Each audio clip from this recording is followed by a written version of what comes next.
I want to give a warm welcome back once again to David. Yeah. How many people were here last week, or the last month meeting?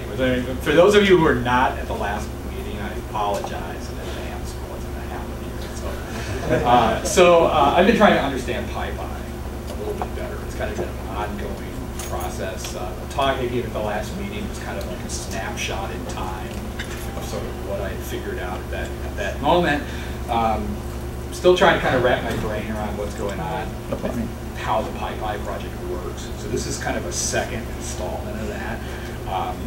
We're going to look at something a little bit different, just as a little bit of a recap, in case you were not at the last meeting. That's the PyPy project, which has been getting a lot of buzz because they have this version of Python that runs a lot faster than normal Python. And one of the things that's kind of unusual about that project is that it's essentially an implementation of Python in Python. So they actually, it makes no logical sense if you describe this as something. But it's that basically instead of writing the interpreter in C like it's normally done, it's written in Python. And then the key to that is that it's not actually written in what I would call like full Python. It's written into a subset of Python called RPython, which is kind of this highly restricted subset of the language. And what happens is that RPython is compiled into C code. So it takes that restricted RPython, takes it down into C, and then you get sort of high performance from that, amongst other things. I mean, they're doing some other tricks. One side effect of this RPython business is that if you ever build PyPy from source, I showed a movie of it last time, but if you just do it in like a terminal, has anybody ever, I think I asked this last time, has anybody built PyPy from source before or looked at it? If you do it, this is sort of a history of what it looks like. I'll just kind of scroll through it. It goes on and on and on and on and on and on and on through just all sorts of like magic. Eventually it starts drawing like Mandelbrot sets and stuff like that. Okay, so more stuff like that. So it just fills the terminal with this stuff. And part of what I talked about last time was like what is going on with that. And I'm not going to repeat all of that, but essentially what it's doing is it's taking this version of Python written in Python and it's taking it down to C code. And that's part of where the performance is coming from. And it turns out that this RPython language is actually something that you can mess around with yourself. I mean, they use it to implement PyPy, but you can kind of mess around with it on your own, just as a sample of that. And this is it's the same example that I did last time. So this is a sample of what RPython looks like. It's essentially Python. Like if you look at the code, it's like valid Python.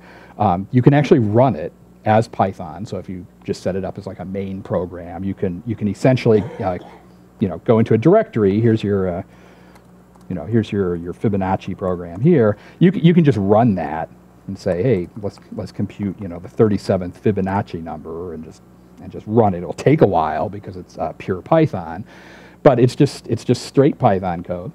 And the only thing that you need to do to run in this sort of restricted Python world is you just have to give it a main function. So basically this main function is what you have to add, and then you just have to add this other little function, target. What that target function is it just tells this RPython tool what the entry point to your program is. So it's a lot like C basically. Like if you get programmed in C or Java, you have to write a main function. It starts executing in the main function. So what you do is you just write sort of normal Python code, and then the key to this magic, if you were at the last meeting, is that there is essentially this script translate that comes with the PyPy project. So there's essentially this translation script that you have to run, and what you do is you feed it your program, and it will go off and do various forms of magic on that. So we did this last time. A number of people were sort of horrified by the output of that. So what it's doing now is it's taking that Python code, turning it directly into C code, And we're going to end up with an executable in a second here. It takes probably about 20 seconds. Okay, so it takes about 20 seconds. You end up with this file, fib.c, essentially an executable program that got compiled there. Okay, so that's sort of what it does, and it turns out that all of PyPy is written in that RPython subset, or that language there. Now, so a few things about that language, just as a recap. It is really first of all, the results are pretty fast. Done some benchmarks on it. You'll get code that's comparable to C in terms of like its runtime performance.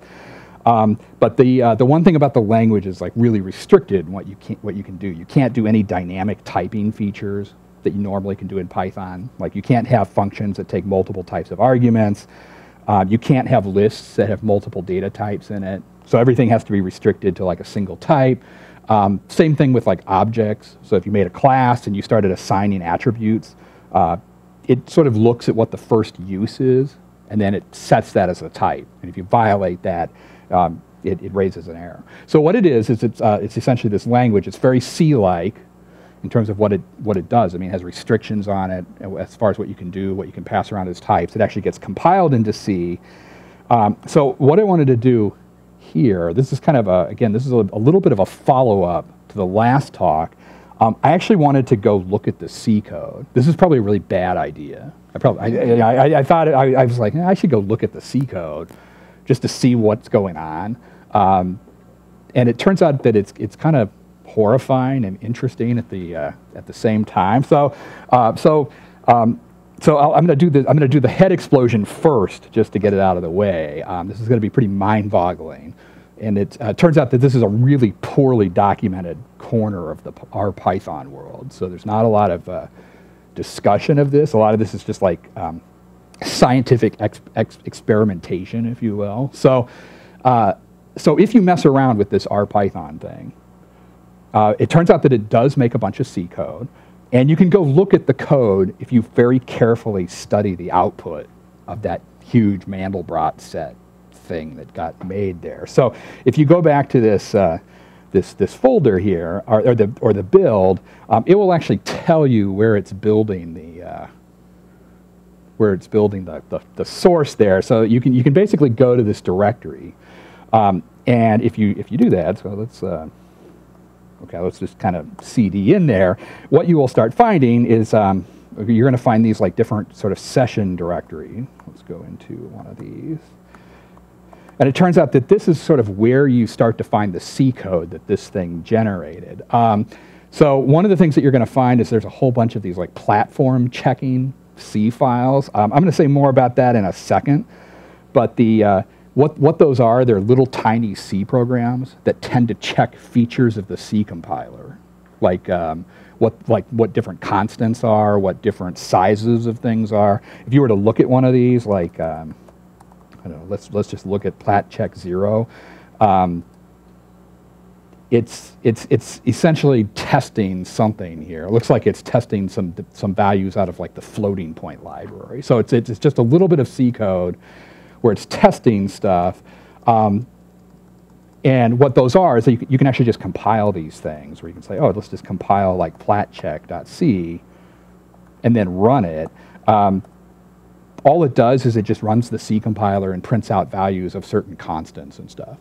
So part of what the build process of this PyPy is doing is it's actually using the C compiler to pull information out of the environment. So that's actually part of the build process, is that. And then the rest of the code, and this is where it gets horrifying a little bit. It turns out that the rest of the code gets placed into this directory called testing1. Don't ask me why it's called that. I don't know. And what you will find is essentially just a big directory of C code. So there's a bunch of files. This is all the C code generated by this Fibonacci program. So if you were to look at that, okay, so 48 C files. What they are, I don't know. If we wanted to do like a rough word count on it, 29,000 lines of C. for that one little Python script. Now, to be fair, a lot of what's coming in here are things like the garbage collector and some other things with RPython. If you go look at the code, which you probably shouldn't, but if you want to, it turns out that all of the code gets placed into a file called implement.c, and this is where you can actually find what happened to the Fibonacci number program. This is some really nasty looking stuff. I'll sort of show you where it gets into this, but make it a little bit smaller here. Oh, it has lots of go-tos. So this is actually sort of the translation of your main program there.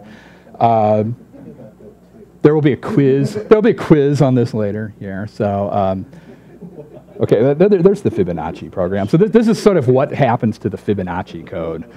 Code in there is it basically turns into C.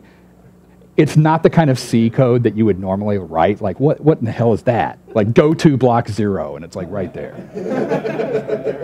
Go to block 1, and it's like right there. But it's littered with go-tos. It's lots of little code fragments. Yeah, it's basically low-level assembly code. I'll sort of say more about it in a second, but that's sort of the, what the code looks like. It's basically very low level. One thing that you probably that you should know about it, though, is it is working with basically native C data types. So it's actually generating code that's like native C code. If you know anything about how CPython is implemented, or if you've ever built like a C extension to Python, it's all these like Py objects all over the place, and you have to do all this like unwrapping of values and things like that. What's going on in RPython is it's essentially generating like native C code with native data types. And because of that, it actually gets very high performance because it's not messing around with a whole bunch of custom data structures or anything like that. But the code is really, really nasty looking. And in fact, every single file pretty much in this directory looks like that. So if you were to like just pick like any one of these files, like RPython, rlist or something .c, and look at it, it's just more and more of this like block stuff. It's just essentially low-level blocks, low-level assembly code. So part of what's happening in this build process for PyPy is that it's essentially generating this very low-level C code. There are some kind of interesting files to look at. It turns out, like this implement.c that I just looked at is sort of where your functions go. There's a few other files that define data structures and other things, but you can definitely go look at it. The code is extremely low level. Where it's coming from, just so you know, is, and this is something that we did in the last talk, is we talked about how basically RPython takes your code and it turns it into these like control flow graphs. It's really almost a direct translation of these graphs into C code. So I don't know if you can see this or not, but over here, it's doing like a less than operation. You can sort of see how this thing got translated into a less than operation. So it's just sort of a rewriting of those graphs there. So that's kind of what it's doing. I mean, it's generating this very cryptic C code. Everybody want to write C code like that or mess around with it? Everyone good so far on that? Just to give you a taste of how much C code PyPy generates. So keep in mind that PyPy is this complete re-implementation of Python in Python. So I mean, it's this very big system. If you look at the build for that, I actually did it here. It consists of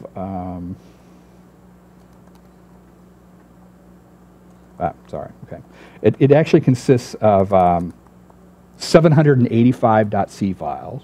Okay, so when you compile the Python interpreter, it's about 785 files that come out of that.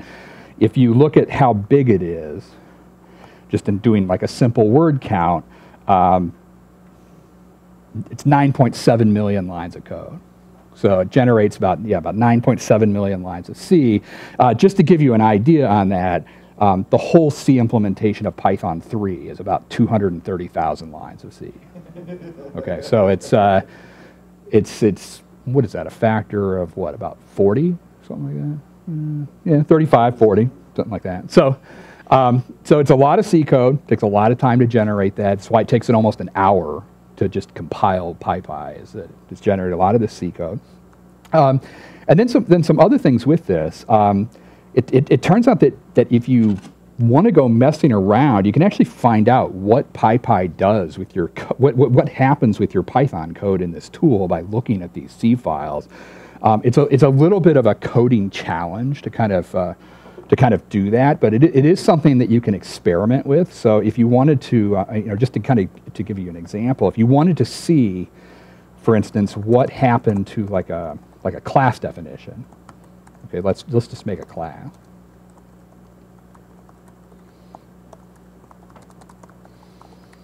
Okay, there's a very simple class definition.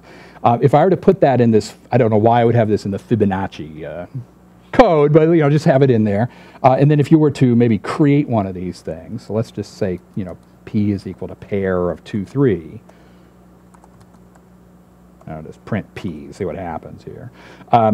And try to compile that, you can actually sort of see what happens to that code when it gets generated. So let's actually try that real quick and just sort of see what happens with it.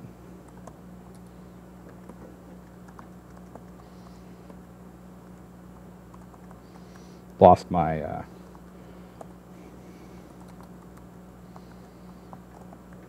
okay, so we're just try the translation process again, sort of see what happens. Give it another 20 seconds. Am I selling everybody on using RPython here? Fibonacci, yeah, it's really critical to do Fibonacci numbers. That 9 million lines of code is pretty close to the size of the Linux kernel. Is that how big the Linux kernel is? It's about 9. It's like 13, but roughly. Yeah, I don't think the kernel is written quite in the same way with so many go-tos, though. I think there's one go-to in the kernel. What about if there's a comment that says dice? Yeah. Actually, one thing we could do is we could do like a grep for the word go-to on all the lines of C, and then just see how many of the 9.7 million lines are go-tos. Here, let's see what that is. So only 920,000 go-tos. So, but 10% of it is go-tos. That's yeah. Okay, so. Okay, fun time. So what I've done here is I've kind of built this again, and one of the things that you can do, and again, this is really low-level stuff. What I'm gonna do is I'm actually gonna try to figure out what happened to this pair class definition. Like, what did that turn into in C code?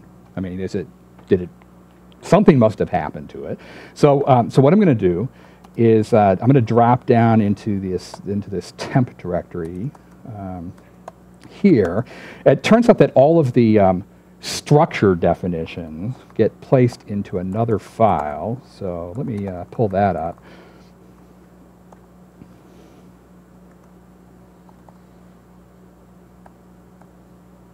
Okay, so you have to kind of go searching around for it.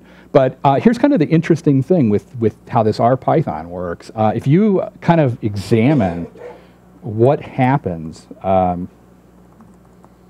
to that code, you'll actually see that it turned into basically a C structure where it's just 2 longs and like a little bit of a header. What? Why did it pick longs? It picked longs because that's what the RPython uses to represent integers.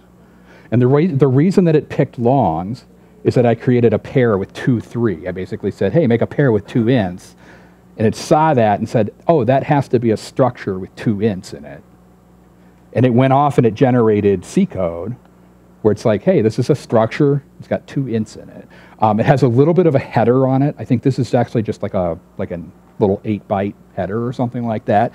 But I actually find that kind of interesting as a C programmer, that it's actually able to take that Python code and turn it into something that is actually way more efficient than I would have guessed. I mean, I'm used to kind of classes in Python being very heavyweight objects. I mean, normally if you know how classes work in Python, they have dictionaries underneath the covers, and there's like all sorts of pointers and all hash tables and all this stuff. And RPython is basically going right down to C. And it's actually C code that's not unreasonable C code. I mean, it's what you would expect. So that's some of the things that you can do by messing around with this, is actually just kind of experiment with it, sort of see what happens to objects, kind of look under the covers. Everybody okay with that, or still with me here? Okay. Now some other things that now where this gets really wild, and this is I don't know. We'll see how far we get with this. One thing that just boggles the mind in this PyPy project is that literally everything is written in Python. I mean, that's the whole goal of the project, right? Is to write the whole Python interpreter in Python. And there's this issue that comes up with, which is how do you access low-level libraries? There's a lot of modules in Python, like the OS module and time and math and all this stuff, that basically have to interact with C code at the C level. You know, it's like I have to call C functions, and there's this question about how does that work in this RPython environment. And one question you can ask is just how would you access C code from Python? I mean, how many people have done that? Like access, yeah, what do you use for that? C types. If you haven't used C types, by the way, it's pretty cool. I think it's pretty cool.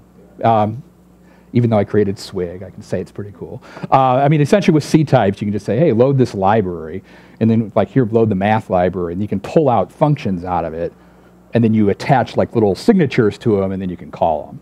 It's pretty cool that you can do that. Turns out that RPython basically does that. It's a slightly different interface, but there is essentially this, there's sort of this remote, or not remote, it's basically this restricted foreign function interface thing you can do in RPython, where you can essentially add this import and then just declare external functions, and they'll just show up in your RPython program. So you can actually try this out. I mean, it's actually surprisingly easy to do this. So if you were in this Fibonacci program, and for some reason you wanted to do sines and cosines from the math library manually. Okay, keep in mind there's already a math module, but I'm going to do it kind of the hard way.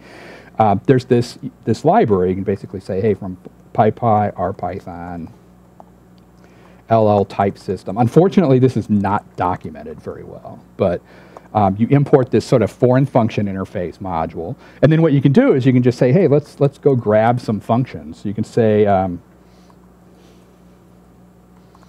hey, this is an external function called sine, and then you attach some type signatures to it, like that. Okay, so you just say, there's my sine function. Turns out that you're done. What? Can you, what was the question? Do you need to map it to a library? It turns out I think the math library is already compiled in as part of RPython. So the second argument is a list. It's a list of the argument types. So if you had like multiple arguments, you would do that. The third argument is the return type. So if you do that, let's just try it out here. I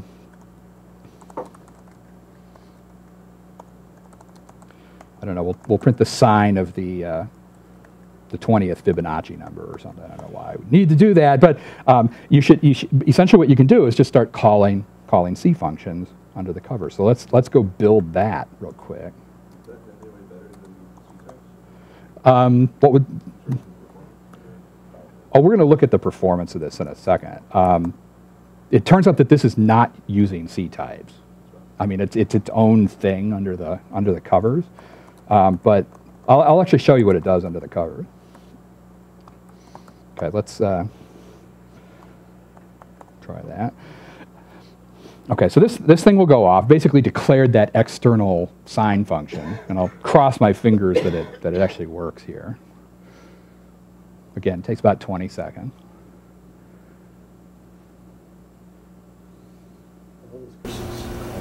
What all the curses cover. Blurring for the.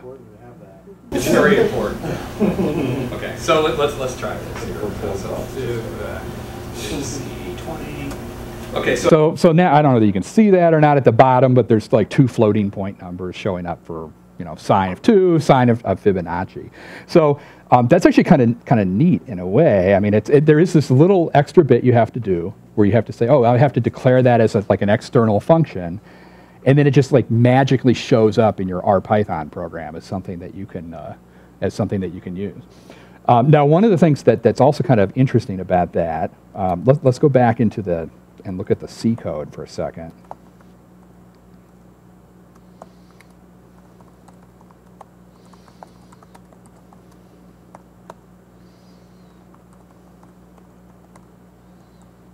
Turn off colors here. If you go into the C code and you look for that sine function, this is essentially what it looks like in the generated code. And this is a little bit cryptic, but this is actually very interesting from like just a performance point of view. Essentially, what RPython does is it makes a little function that calls the sine function with float. And you'll notice that like the data types it's using are like doubles from C. So it's saying it's passing in doubles, and then it just literally calls the C function. That's the sine function, just directly. That is way more efficient than what C types does, or even like Swig or any of those like code generator tools. I mean, this is just like directly calling C code as if it were C code. So yeah, so you have this ability to basically call C functions with like very little overhead in that RPython tool. It's kind of amazing that works, but it does have that ability to do that. Okay, so that's another aspect of this RPython, and you actually see this a lot in like the implementation of this PyPy. Essentially, what they have to do is whenever they call external libraries, they declare the functions using this foreign interface, and then they just go and just call those. All right. Now, one comment on that. There's actually, this whole part of this RPython seems to be pretty well developed. You can do pointers, you can make arrays, you can make structures, you can do mallocs and frees, you can do memory management. It's basically all the stuff you can do in C, you can do there. And then on top of this, not to melt your head anymore, it turns out that RPython has its own C compilation configuration tool built into it.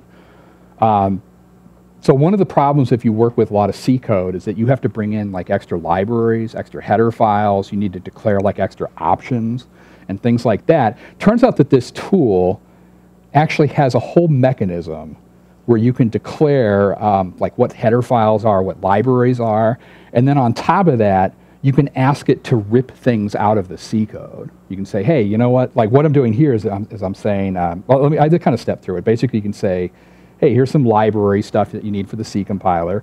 What you're doing here is sort of setting up queries on the C compiler saying, hey, you know what? I want the value of the MPy constant. And you're basically just setting that up saying, hey, I want that. And then there's this mechanism where you can just run like a platform configure on this thing. And what that will do is run the C compiler and then fill in all these like queries that you set up. And then you can pull the values back. It turns out that this is what's driving all of that platform checking code. Essentially, you can just drop in your RPython code a whole bunch of this like C compiler config stuff, and it will just go out and find stuff out from the C compiler. It's actually kind of amazing that it does this. But if you've ever used like, I don't know if you've used like distutils or had to write like setup.py files, you know, for dealing with like setup tools or anything like that. This is very similar to that. If you've ever used autoconf from like C, it's kind of similar to that. One very confusing aspect of this whole thing is that there's no centralized configuration anywhere. It turns out that what you do, and I'll show you some sample code in a second, is that individual modules in this RPython can just ask the C compiler to give them information. And then what ends up happening is the whole compilation part of this is scattered everywhere in the system. It becomes really difficult to kind of wrap your brain around it. So, so what I wanted to do is I'm just going to show you kind of a little demo of what that configuration stuff might look like. I'm almost out of time anyway. So what I'm doing here is this is this is the same Fibonacci program, but what I'm going to do is I'm actually having it interface with the C get time of day function, which is actually a relatively complicated C function. I kind of picked this on purpose, but this is it's basically a C function that takes like 2 C data structures, which are sort of shown in the comments here. So this is some really low-level code. And what I'm going to do is I'm actually just going to have RPython call that and just sort of show you what that looks like. Essentially what you do is you might write some configuration data in your code saying, oh, hey, okay, those are in this header file called systime. Okay, this is all C code stuff. And then what you can do is you can actually have RPython go discover stuff for you. What I'm doing here is I'm asking it, hey, go find out go figure out what this struct time value thing is. So what I'm doing is I'm asking it, hey, go make a structure out of struct time val. Here are the fields that I care about. Turns out that what that will do is actually run the C compiler and like automatically discover the structure content for you. So it will actually go discover that. Here I'm asking it to build kind of a time zone structure. So what's happening is it's essentially setting up the C compiler to go discover stuff. And then down here, I run the C compiler. And then what happens after it runs the C compiler is it actually builds like data types for you that you can use. So I'm building some data types, doing this LL external thing. There'll be a quiz later. Don't worry about it. I'm just kind of giving you a sample of it. And then what you can do is start writing low-level functions that basically interact with this. If you've done C programming, this little fragment here actually looks, it's a little cryptic, but it has elements of C in it. Essentially what I'm doing is I'm allocating memory. So that's what the malloc is, basically saying, hey, I want to allocate some memory. Here I'm calling the C function. Here I'm freeing memory and returning a result. And then down here, I have my Fibonacci number, and then I have it print like timing statistics around it. Turns out that what you're seeing here, this is actually what a lot of code in this RPython in PyPy tends to look like. Just kind of looking around different directories, what you'll have are sort of Python functions, like this Fibonacci, or whatever, different Python functions. But then there's this whole element of how this thing interacts with C code. And it's this bizarre, well, I don't know maybe that's a strong word, but it's kind of a mix of stuff that looks like C types, plus stuff that looks like setup.py files, where you're interacting with C compilers. And to be honest, it kind of makes my head explode. I don't know how you're feeling about it just seeing it here, but that's a lot of what's going on underneath the covers of this thing. Just giving you a little bit of a taste of sort of what it looks like. That's basically the end of the talk. It was about 40 minutes. All of the stuff that we did in this talk and the previous one is just about the implementation environment of PyPy. It's all written in this RPython. It has all these bridges to C. It's generating all this C code.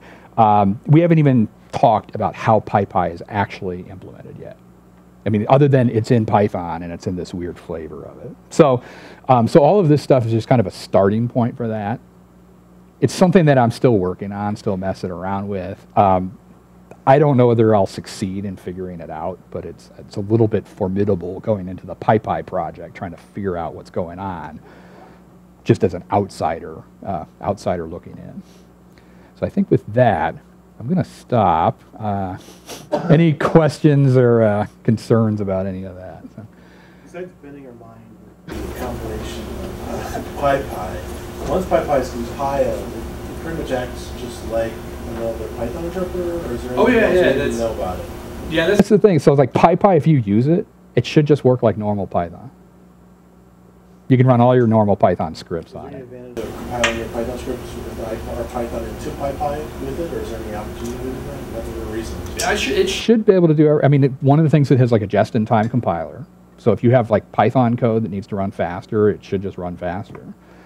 I think my main motivation for looking at this is I want to know to what extent people can tinker with PyPy. because I think one of the things with CPython is that a big success of Python is that people have been able to mess around with it, kind of at all levels. You know, you can go into the C version of Python, you know, like the C interpreter, and look at it and say, oh, I want to tweak this. I'm sort of curious whether that's possible in PyPy, because it, you know, maybe it's just me, but PyPy to me feels like a very magical project that is almost impenetrable to know how it works or how to get involved with it, other than just like you download it and you run it. You know, it's like. How many hours have you spent reversing it so far? I've been working on it kind of off and on for most of probably the last month or so. So that's the answer to the question of whether or not you can temper it is kind of an experiment. I think the PyPy guys are a little bit annoyed with me because they're like, why don't you ask these questions on IRC? And I'm like, no. I was like, part of what I'm doing is kind of like an experiment to see whether I can actually get a grip on PyPy by just downloading it and looking at it, and just using like web pages, like using their documentation and using the source code. Can you make any sense out of the project at all? And it's proving to be rather challenging. I mean, it's at all levels. Part of it, I think, part of the challenge. So let me back. Have you ever wondered, like, this is just like a rhetorical question or a hypothetical question. Have you ever had the thought, wouldn't it be cool if everything was written in Python? I've had that thought, right? You know, it's like, oh, Python is great. It would be cool if everything was written in Python. Having looked at PyPy, I'm not so sure. Because you're in the PyPy project, and it's like, RPython is written in Python, and PyPy is written in Python. And like the config tools are written in Python, and all these things are written in Python, and they all use like cross libraries with each other. Like this library is used by RPython, but it's also used by PyPy, and oh, this other library uses this library as well. I can't decide whether looking at this project is like the movie Conception, or what is that? Yeah, Inception, or the movie or Black Swan. Has anybody seen like Black Swan, where she goes like insane and like kills herself at the end of the movie? Or, didn't mean to spoil it or anything, but it's like you know, you look at this thing and it's just like mirrors and Python everywhere you look, and it's really hard to get a handle on what belongs to what. Like, does this piece of Python belong to the PyPy piece, or is it this part of the RPython piece? One of the things with CPython is if you're looking at C code, you know what that is. Like, it's like if it's C code, it's part of the implementation of CPython. If it's Python code, you run it on CPython. And so it is really challenging. So, I don't know. Ironic, because I thought part of the reason for PyPy to exist was that they wanted a Python interpreter which was written in Python so that they could modify it in Python. I thought that was part of their idea, was to make it more maintainable. I know. That's the claim. Maybe it's true. I mean, it's just, the question is at what level. I mean, it may just be one of these things where there's just such a steep learning curve to get to like a certain level of enlightenment, where it's like you sort of, maybe it's one of these things where you'll reach like a certain point. It's just like, oh, I see the light, and then, oh yeah, it's totally trivial. But getting into it just as a newcomer is pretty. I don't know. It's pretty hard. And I'm a little bit scared because I wouldn't consider myself just to be like a newcomer off the street. I've done a lot of C programming, a lot of Python code. If I'm struggling heavily with it, I can only imagine. What version of C does it output? Is it like C99 or something else? I'm pretty sure it's ANSI. Just ANSI C. Can you go back to the pair example? Can you use objects polymorphically, or do you get a compile time error? Oh, you get a compile error if you use anything like that. It will work if the objects if they all inherit from each other. But if you had if you had a class where like sometimes an attribute was a string and sometimes it was an int, it would crash on that. What happens if you have a method attached? Pardon? What happens if you have a method attached? Like, it was a struct. It cannot be a struct. What happens to that method? Oh, if there's a method on there, I think it generates code very similar to C++, where it's like there's like a V table and it does like function pointers and things like that. So in a world of parallel programming and Scrum and all these methodologies. By looking through this, do you have any notion of what methodology those who wrote PyPy? I mean, is this just a total organic process? Is this a waterfall process? What process did they use to come up with this? This is purely from just reading about the project. I know they're very heavily into test-driven development, and a lot of the coding seems to be done in sprints. The code is really hard to figure out. I'm trying to let's just go in there for a second. I mean, if you're kind of curious about it, I mean, if you go into the PyPy project, so I mean, this is sort of what you get if you download the source of the thing. Let me pull the window up a little bit here. If I can get to the windows, resize here. So if you go into the project, I mean, this is sort of what you're presented with. It's just that. I don't, you know, if there's a README, it's okay. There's a little bit of getting started. That's the extent of the README, is the one page there. But most of the code is in this PyPy directory, and then you know, a lot of subdirectories for different pieces: annotation, JIT, interpreter, module, object space, RPython. If you look at the code for it, and I think this is really kind of a lot of the challenge with it, is that it's not really documented at all. I mean, one of the things, this is actually probably the part that I find most mind-boggling myself, is that most of the files in PyPy look something like that at the start, where it's maybe a dozen to 20 imports, highly nested from all sorts of different places in the project. You know, tools, object spaces, annotation. It's really hard to know how all those pieces kind of fit together.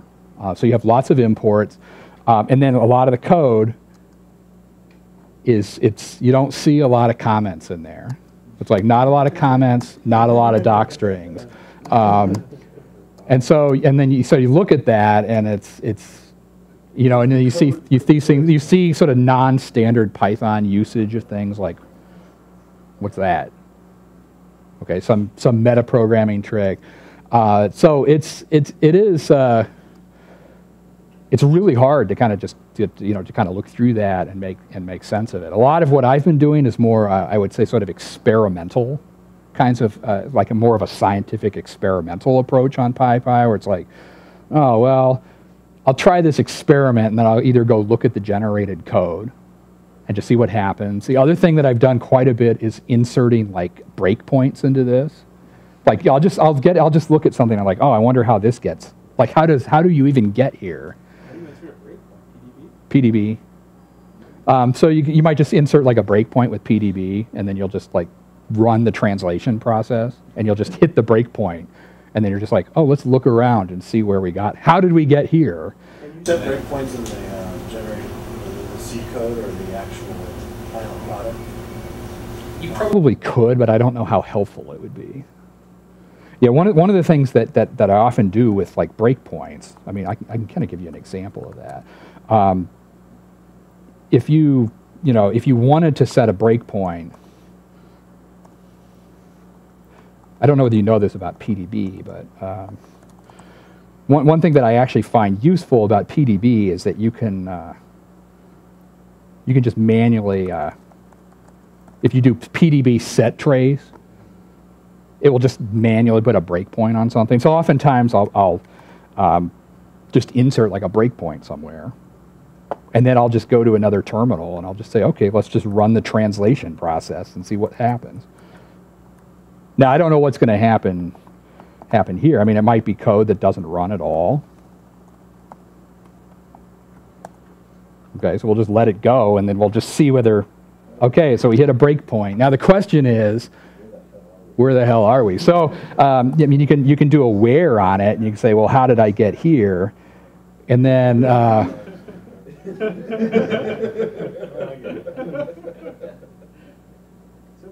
it's simple, yeah. I mean, I mean, you do have to be a little bit scientific with it. I mean, in the sense that usually there's some kind of goal where it's like, oh, I'm very focused on like, well, how do lists get processed, and like, where does this happen, and so forth. So I mean, you can mess around with it, but yeah, it's really challenging to kind of get a handle on it. So how maintainable is this project? As long as people I wish keep I would- paying the developers, keep paying the keep funding the Yeah. existing developers, and they don't go anywhere else. Very maintainable. It's kind of amazing. I mean, that it does What it does. I mean, RPython is actually a really amazing piece of work. If you think about what it's doing, all the C compiling, all the optimizations and things that it's doing, it's not documented very well at all. I think one of my interests in it is that, again, this sort of tinkering factor. I'd kind of like to try and document some of this stuff. It might be a crazy idea, but there's sort of a need for documenting like what's going on in this RPython. So I sort of see that as maybe like a possible sort of side project, trying to, basically doing lots of science experiments with RPython and then trying to write that up and saying, hey, here's what I found out about this RPython.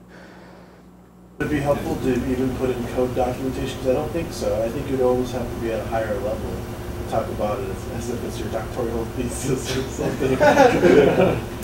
Yeah, I don't know. I mean, I think honestly they don't really intend for people to go looking around at this stuff, but there's a side of me though. It's like, I think people, like if they want maintainers on the project or they want people to contribute bugs or patches or stuff, it has to be something, there has to be some level of like ability to hack on it. So what? You said contribute bugs. Contribute bugs, yeah. Contribute bugs. No, I mean, I think about it like, well, I mean, it's just like a selfish thing, like that stuff I did with the global interpreter lock. The only reason I was able to do that is I was able to understand Python C code. I mean, it was basically C code. And it's like, I look at the Python interpreter and it's like, oh, it's C. You could identify like, oh, here's where the global interpreter lock is. There's like a specific file. You could search for it. You could go in there and mess around with it. I don't know on this yet. I have not reached a comfort level with it to even know how to tackle a problem like that. I mean, it's sort of, there's so many interlocking pieces that. Did you see a report post from yesterday called Fast Enough VMs in Fast Enough Time? Yeah, I saw that. There was like the guy talking about RPython and. He's the only person outside the team who's written a substantial chunk of RPython. Yeah, he'd written, how many lines of RPython? He'd written his own VM for another language. I forget the name of the language, but. Yeah, the idea was to get a JIT Yeah. VM for it. Yeah, I saw that. If you read that article, he also complains about the lack of documentation for the sort of impenetrable nature of some of the RPython stuff. But I don't know. So any more questions on that? I think I'll probably listen to see if everybody getting hands here.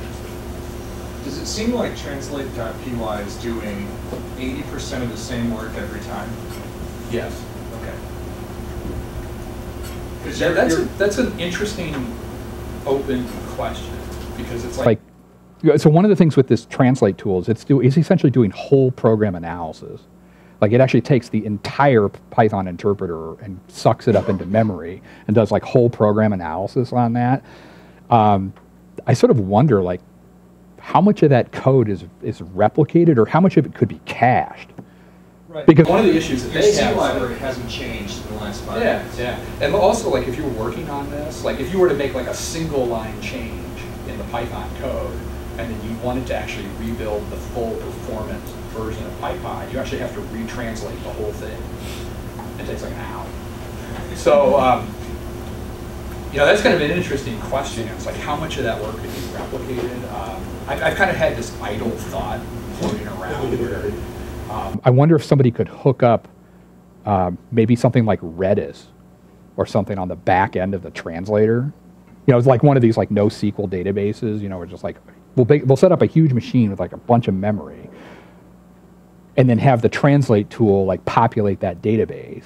Could you actually speed it up by looking in the database for stuff that has a change? Do you do? I mean, maybe you could do like signatures on it, like what?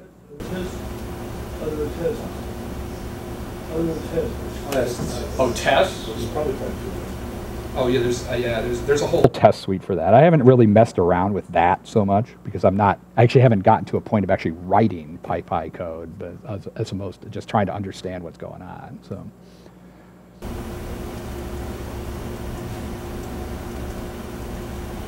All right. Well, I think that's it. At some point, I may be back talking more about it if I can wrap my head around it. It's crazy, but we'll see what happens. So, also, there's probably going to be something at PyCon related to this if I can put it together. So maybe you'll see me there. So, all right, I'll let everybody go. That's it.